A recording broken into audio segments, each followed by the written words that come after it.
Seja bem-vindo de volta à leitura do livro A Criança, aos 9 anos, A Queda do Paraíso. Vamos ler o 5º capítulo e, como ele é bem curtinho, vamos ler também o 6º capítulo. Do informativo escolar. Gostaria de cumprir o que prometi no último encontro de pais, isto é, escrever algumas palavras-chave como respostas às perguntas que me foram feitas. Como e quando a modelagem pode atuar no emocional e no social do aluno? Em primeiro lugar, afirmo que todas as outras artes podem contribuir para que as crianças acompanhem o programa escolar, não somente no cognitivo e no social, mas também na vontade. Para mim, parece que o modelar nesta época virtual pode trazer um bom equilíbrio, pois primeiro podemos usar o tato e depois teremos o objeto nas mãos até que possamos entendê-lo por completo.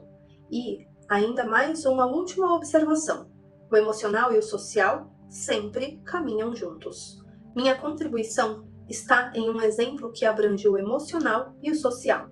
As crianças ouviram a história de José e seus irmãos, do Velho Testamento. José lhes conta o seguinte sobre seus sonhos. No campo estavam 12 espigas em círculo. Minha espiga estava no meio. As 12 espigas se inclinaram diante da minha. José não sabe o que este sonho tem a ver com ele e não tem a menor ideia de como o mesmo atua sobre os seus irmãos. Ele é, em todos os sentidos, uma criança pura, sem culpa, tanto no céu como na terra. Dentro e fora, ainda não estão separados, mas os irmãos mais velhos entendem este sonho de uma maneira diferente, na qual eles deveriam se curvar perante José. Por isso, eles o odeiam. Quando surge a oportunidade, jogam José, o sonhador, como eles o chamavam, no fundo de um poço sem água, onde ele se confronta com o medo da morte. Dias depois, o vendem, sem compaixão, a uma caravana, fazendo com que José passasse a ter outro medo, o de seu encontro com o destino, vindo de fora. Os senhores conhecem a história e o que José vivenciou no Egito, no palácio de Potifar. Primeiro a elevação, depois a profundeza do cárcere.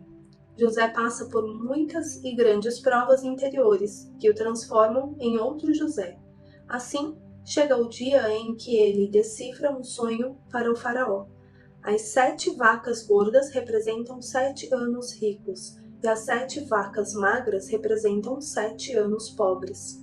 Assim como as vacas magras devoram as vacas gordas, assim serão as reservas dos anos gordos para os anos magros. Aconselhou o faraó a fazer provisões durante os anos ricos, para que, nos anos magros, não houvesse fome. José deixou de ser um sonhador. O interior e o exterior se harmonizaram, e desta maneira não existem mais dificuldades entre o mundo físico e o mundo espiritual. Ele pode diferenciar os dois mundos e também relacioná-los. E isso é especial. Nenhum outro interpretador de sonhos consultado antes dele possuía este dom. Assim, José torna-se o primeiro-ministro do faraó. Não contarei toda a história, mas quero recomendar, de coração, este maravilhoso capítulo da literatura mundial. Os senhores podem encontrá-lo, por exemplo, no Velho Testamento, no primeiro livro de Moisés, capítulo 37, e lê-lo junto com sua filha ou filho. Vou pular os trechos que relatam como José testa constantemente seus irmãos, para saber se os mesmos se transformaram internamente desde que eles o venderam por 20 moedas. Neste sentido, o auge é a segunda viagem de seus irmãos para o Egito. Muitas crianças começaram a chorar quando lhes contei como José, o forasteiro misterioso, vestido como uma pessoa importante do Egito, de repente se depara com os seus terríveis irmãos. Como ali, o externo se transforma completamente no interno. Como para os irmãos, mas, de certa maneira, também para nós ouvintes. Aquilo que sempre foi externo, de repente vibra em nosso interior, vive e até age. Não em qualquer lugar, mas sim dentro de nós. Assim, algo no 9º e no 10º ano de vida pode acordar, algo que permite à criança ver sua comunidade de destino com os olhos e que, também para nós, parece diferente. Esta percepção pode ser estimulada e fortalecida através da modelagem.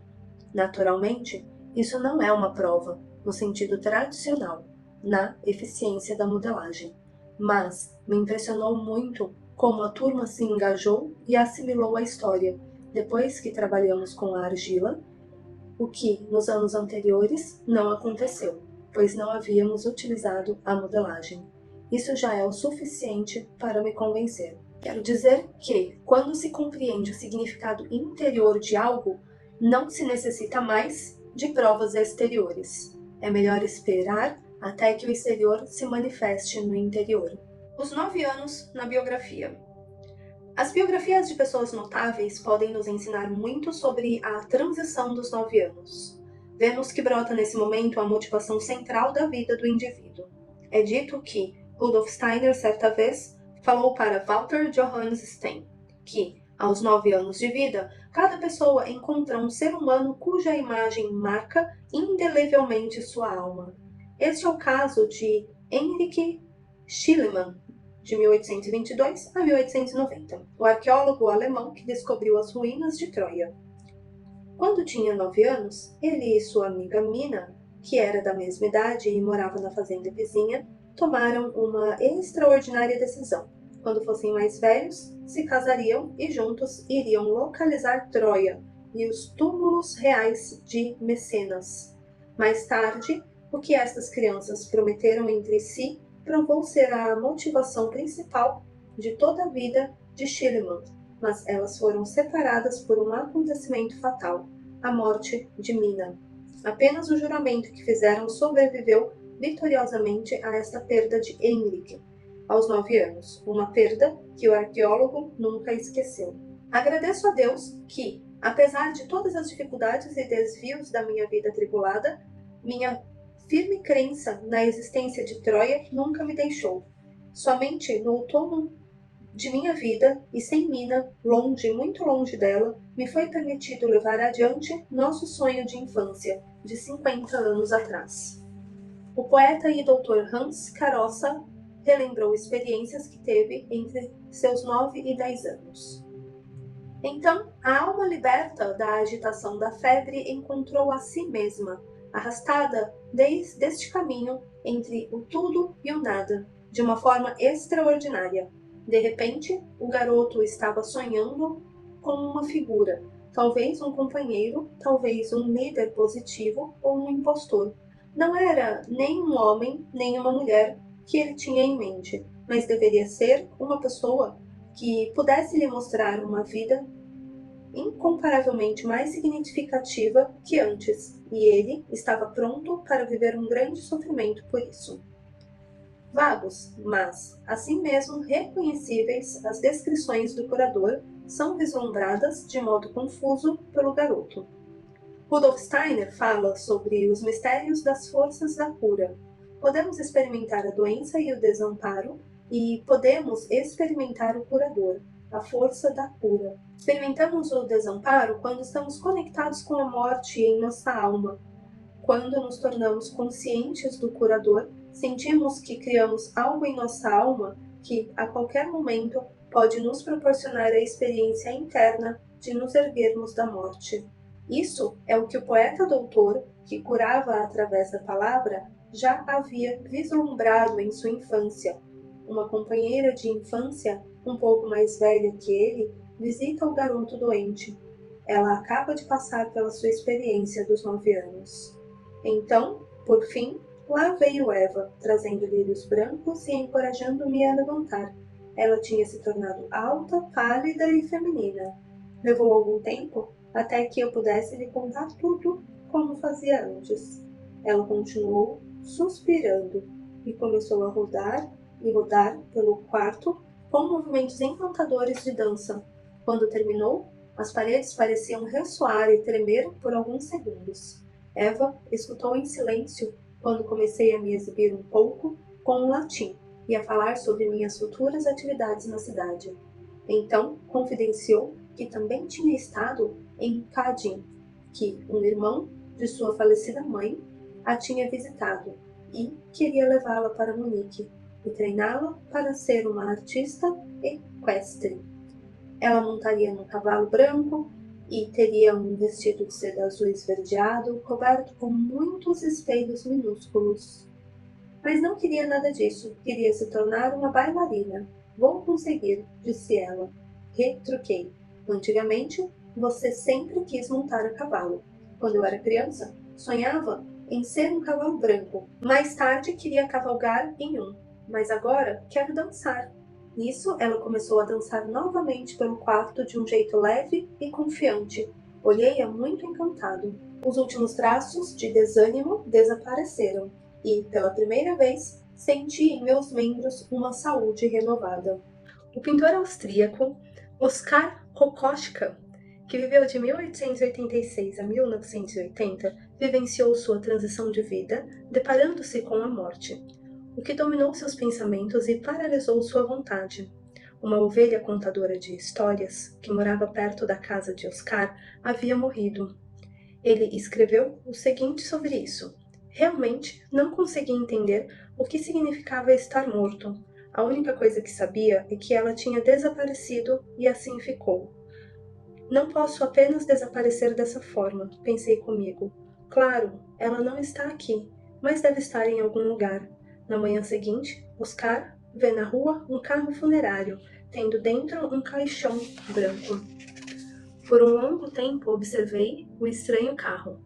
Sua partida fez-me lembrar de uma experiência anterior quando vira esse tipo de veículo pela primeira vez. De modo confuso, comecei a vislumbrar o fato que o mundo externo, apesar de tudo, também tem suas fronteiras. Foi uma experiência indescritível e senti isso como uma transição da luz do dia para os pensamentos sobre o destino e os sentimentos de medo que vêm com a noite. Podemos imaginar o ataúde do funeral e as experiências do menino a este respeito, como o trabalho inicial de Kokoschka, em cujas pinturas as cores têm pouco significado e as áreas mais claras, envoltas por escuridão, escondem uma luz melancólica. Suas pinturas iniciais refletem as experiências que o menino teve através da imagem do carro funerário.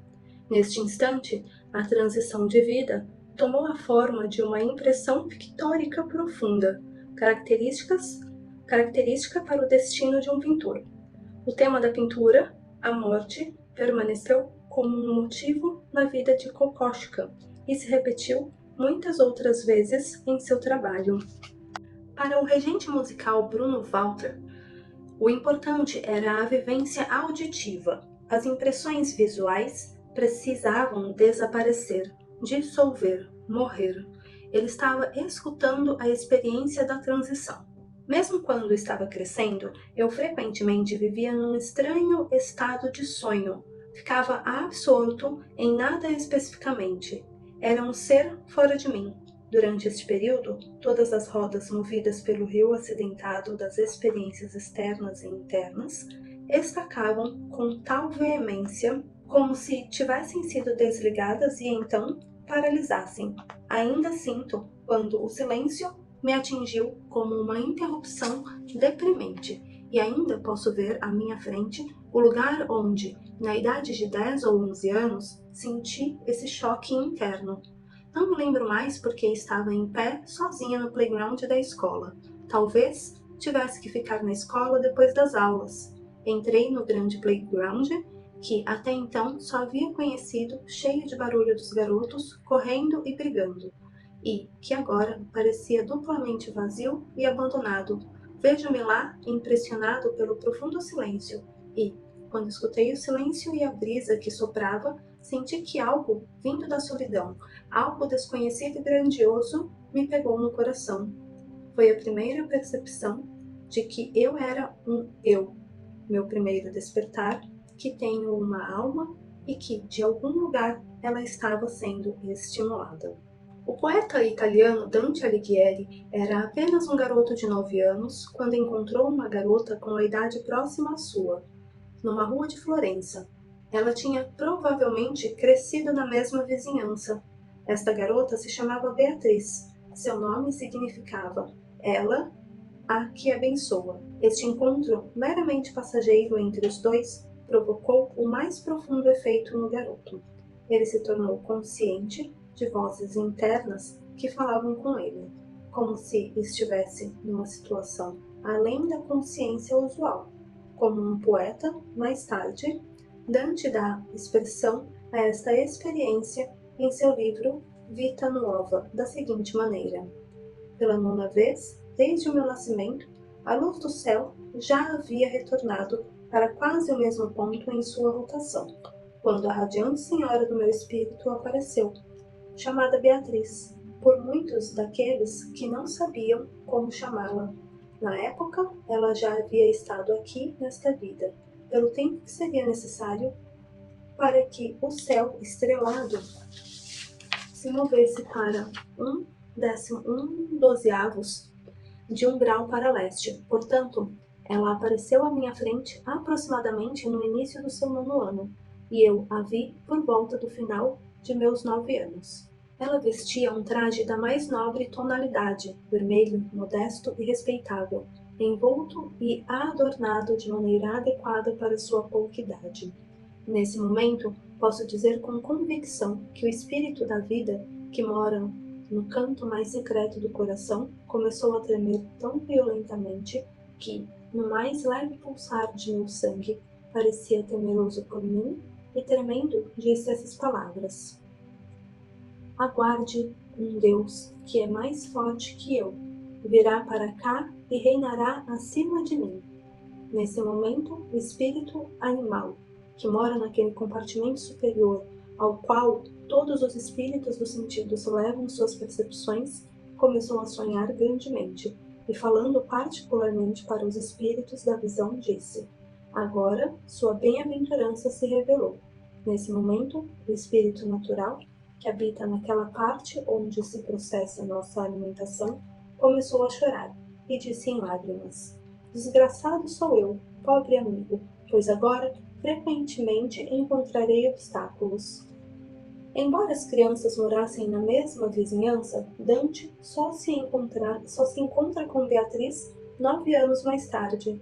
Ele tinha 27 anos quando escreveu o seguinte sobre isso: toda coberta de branco, entre duas nobres senhoras. Ela voltou os seus olhos para onde eu estava em pé, muito apreensivo, e em sua imensa grandiosidade, que agora tinha encontrado sua recompensa em um mundo superior, me cumprimentou tão elegantemente que pensei estar contemplando ali, e naquele momento, todos os limites da felicidade suprema. Uma união entre os dois estava fora de cogitação, porque, ainda criança, Dante se tornara noivo de Gemma Donati, e Beatriz tinha 20 anos quando se casou com o abastado Simone dei Bardi. Ela morreu 4 anos mais tarde.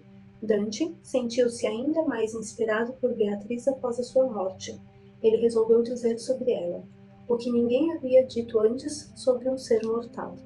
Em seu principal trabalho, A Divina Comédia, é a figura de Beatriz que, no paraíso, conduz o poeta para mais altos domínios da visão interior.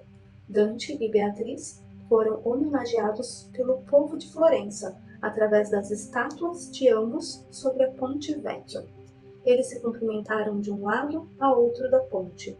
O acontecimento mais significativo da vida do poeta começou com uma experiência aos 9 anos. Incipit Vita Nuova, ou Aqui Começa a Vida Nova.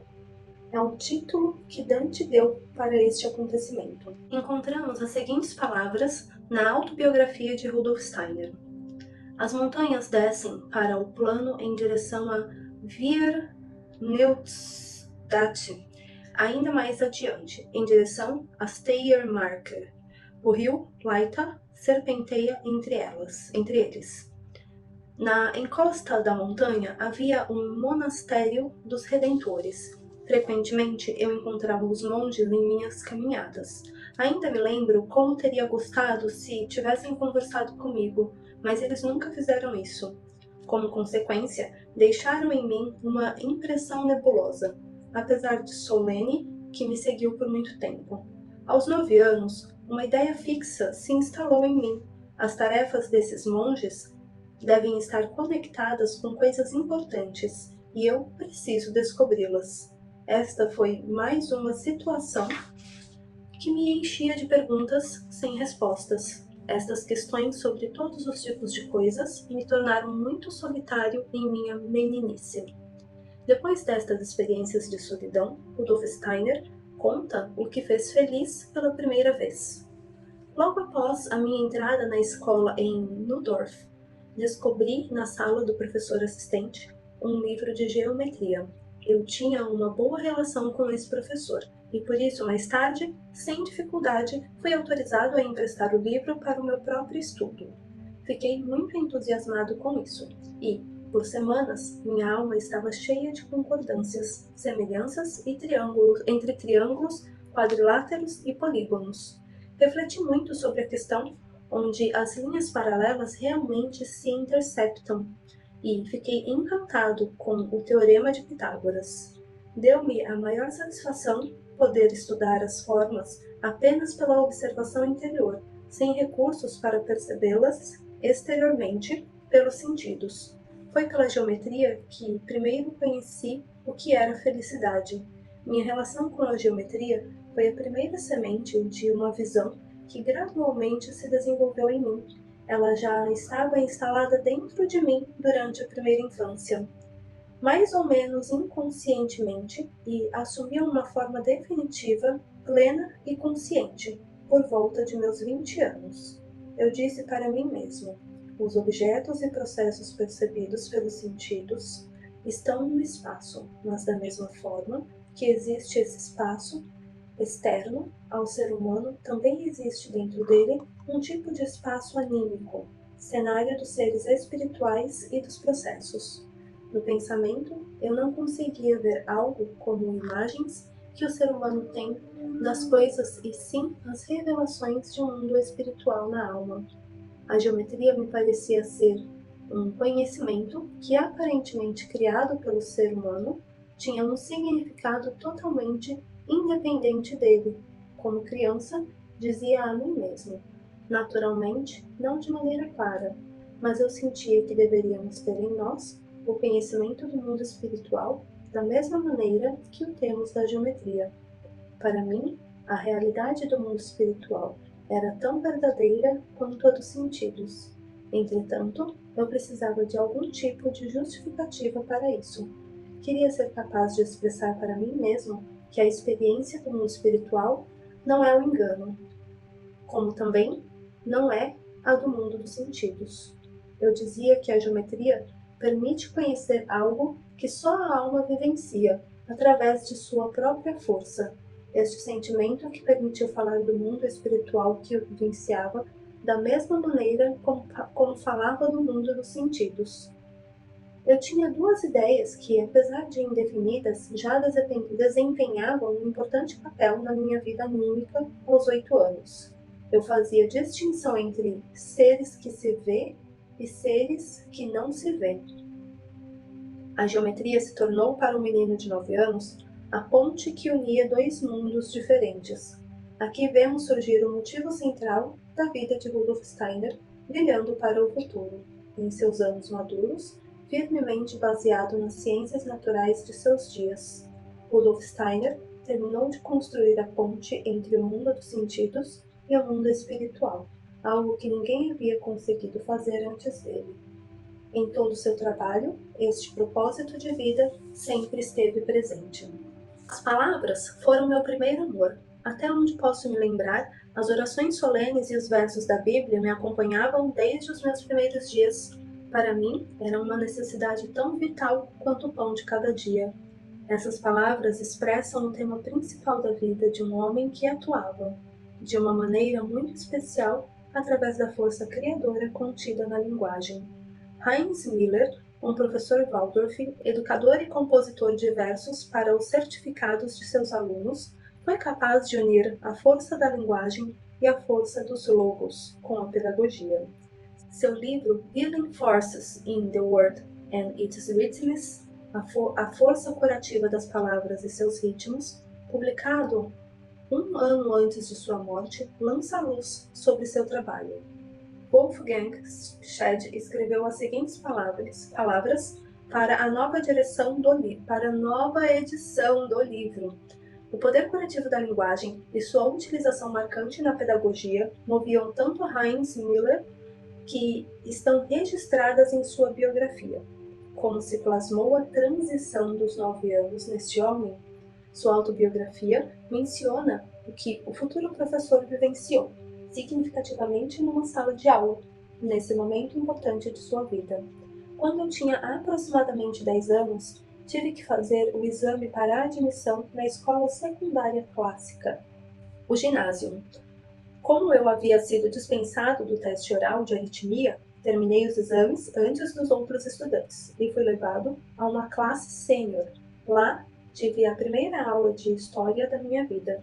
Eu nunca tinha ouvido falar sobre os acontecimentos que o professor relatou, embora parecessem de certo modo familiares de um passado muito distante.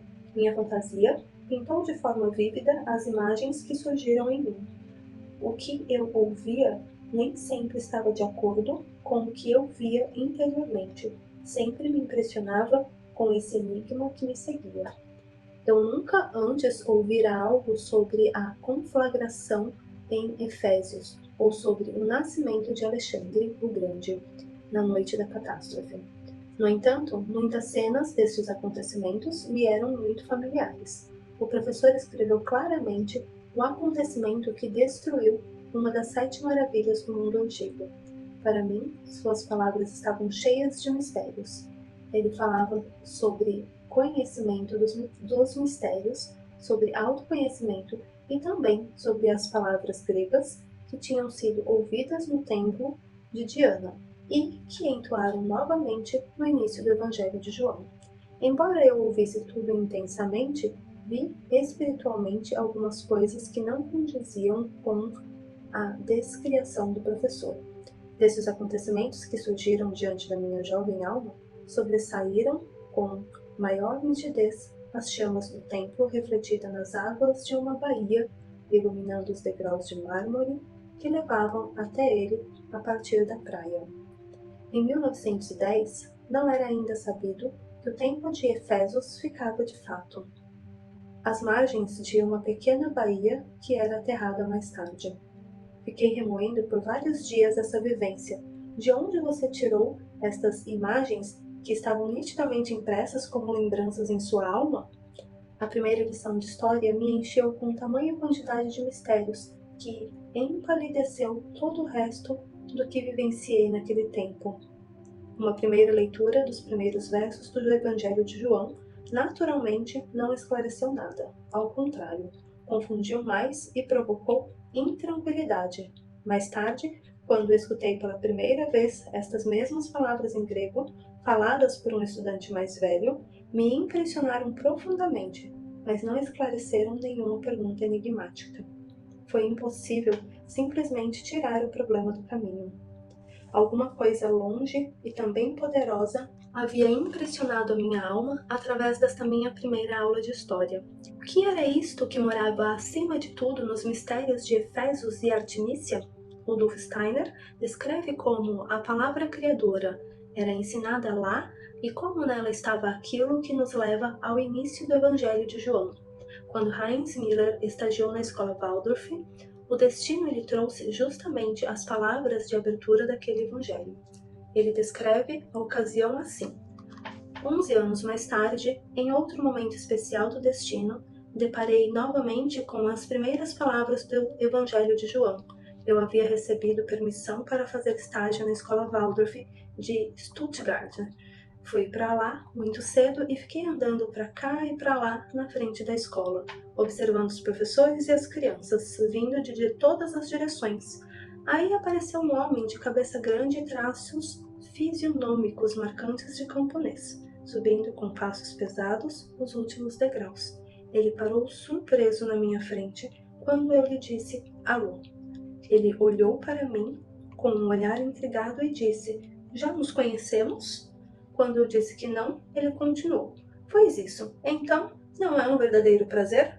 Numa manhã agradável como esta, com o sol brilhando e os pássaros gorjeando ao longe, eis um jovem de pé à minha frente, que não conheço e que me cumprimenta como um amigo. Ele também disse outras coisas com uma inequívoca entonação austríaca, e de repente mudou. Meu nome é Karl, e o seu? Heinz, respondi. Heinz, somos bons amigos. Venha comigo, preciso ir para a escola Waldorf e encontrar minhas crianças. Assim, entrei na área da escola, ao lado do Dr. Karl Schubert. Enquanto ele entrou na sua sala, numa construção de madeira, fui para o escritório da escola e perguntei para Rudolf Steiner em que classe eu iria fazer estágio. Ele me explicou como chegar a uma determinada classe. Eu teria que bater a porta e dizer que havia sido enviado por ele para observar. Bati a porta e logo depois Schubert a abriu. Já tinha imaginado que você viria para mim hoje, disse ele, e me apresentou a sua classe. Havia crianças de todas as idades, aquelas que, encaminhadas por algumas semanas ou meses, voltariam novamente às suas classes, e aquelas, com necessidades especiais, que precisavam de ajuda o tempo todo. Eu era muito mais alto que Schubert, e ele ficou atrás de mim com suas mãos nos meus ombros, espiando a minha volta, primeiro de um lado e depois do outro. Então disse: Queridas crianças, estou muito feliz hoje, porque um grande amigo veio nos visitar, e como eu gosto muito dele, vocês também deverão gostar. Schubert protestou quando tentei me acomodar quieto no fundo da classe e me mostrou uma tarefa específica. Chamou um jovem grande e desajeitado, que, de acordo com ele, tinha que ser encorajado a falar. Schubert vinha repetindo todos os dias as primeiras palavras do Evangelho de João. Com ele, e agora esta tarefa seria minha. A cada palavra em grego, dita em voz alta, o garoto tinha que dar um passo batendo os pés no chão. Depois do verso da manhã e de alguns exercícios que todas as crianças fizeram juntas, me encarreguei do menino e iniciei o falar e a bater os pés. Nesse primeiro tempo, ficou muito quente na sala de aula. O sol entrava pela janela aberta e aquecia por cima o telhado do plano da construção de madeira, coberto com papelão preto. Karl Schubert dava aula para o resto da classe, enquanto o garoto e eu sapateávamos e declamávamos o nosso eu de JP atrás dele. De repente, ele se virou e perguntou que eu estava falando tão baixo. Por que eu estava falando tão baixo? Não poderia fazê-lo mais alto? Eu disse que assim perturbaria a sua aula. Ele não concordou e, com uma voz bastante forte, mostrou como queria que eu falasse. Aí, começou para nós uma árdua e suada cura, pois quanto mais demorava, mais energeticamente eu tinha que encorajar o jovem grandão a meu lado a bater os pés. Finalmente, tendo feito isso, por aproximadamente 50 minutos, fizemos uma pausa por exaustão, para dar uma respirada perto da janela aberta. Neste instante, saiu da boca do garoto como um suspiro gemido, algo parecidíssimo com as palavras que estávamos praticando. Ev aoi ni o shoyogi. Para cada palavra, ele usava uma profunda e completa respiração. Karl Schubert se virou, escutou atento. Depois, pegou a mim e ao jovem pelos ombros, proclamando jubilosamente: Eu sabia isso desde o início desta manhã. É um dia glorioso, o sol está brilhando, os pássaros estão cantando, um jovem amigo me cumprimenta. E você, meu garoto, falou as primeiras palavras de sua vida. Um fator corporal foi responsável pelo futuro destino da minha relação com a fala. Heinz Miller ficava rouco rapidamente quando dava aulas. Depois de dar apenas 2 aulas, era incapaz de falar alto.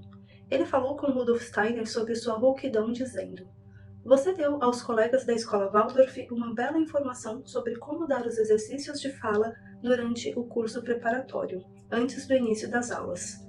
Seria possível para você um dia dar conselhos sobre como fazer para corrigirmos nossos próprios erros e deficiências de fala e trabalhar através deles de uma forma curativa e pedagógica?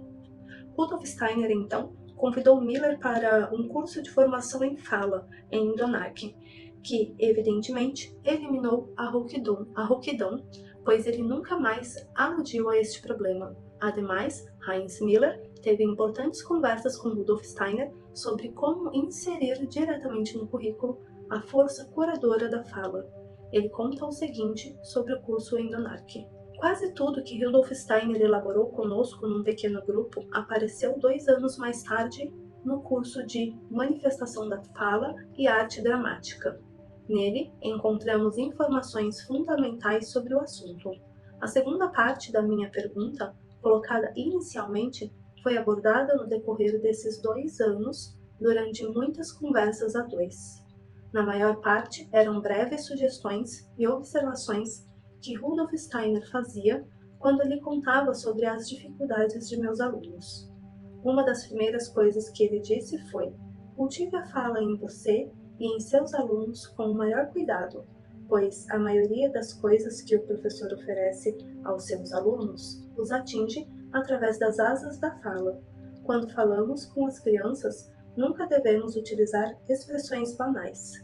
Isso certamente não significa que a pessoa deva usar uma linguagem sofisticada e patética. Banalidade e compaixão vazia afastam imediatamente a bondade e especialmente o verdadeiro humor. Esses dois são os mais importantes auxiliares do professor para conduzir seu rebanho para a frente. Conhecendo a biografia de Heinz Miller e olhando para trás, para a visão que ele teve quando tinha mais ou menos 10 anos, o incêndio do templo de Efésios, podemos sentir a conexão entre os mistérios das cidades da antiguidade e seus esforços para introduzir o poder de cura da fala nas aulas. Este foi o motivo de vida que, de repente, se revelou entre os seus 9 e 10 anos. Passado e futuro ficaram visíveis, como se fossem um instante iluminado na consciência, para novamente desaparecerem da visão. Fica-se espantado e, principalmente, se sente reverência pelo fato de que Heinz Miller estava perto de Rudolf Steiner quando começou o incêndio de Gottingen e quem, por ordem de Steiner, teve de fazer um buraco na parede para que se pudesse ver o foco do incêndio foi ele. O prédio, que estava em chamas, tinha sido a Casa da Palavra. 3 meses após o incêndio de Gottingen, Heinz Miller começou a lecionar na Escola Livre Goethe, em Hamburgo. Por 42 anos, ele devotou-se de corpo e alma à pedagogia Waldorf. Antes e depois deste período, ninguém como ele foi capaz de incluir em tal extensão a força do verbo na pedagogia. Assim, a educação ganhou um novo impulso criativo, através do suprassensível existente no sensível e com esta redescoberta do espírito que tinha se desligado do verbo. Quando a palavra se transformou em ídolo, começa a nova era na educação.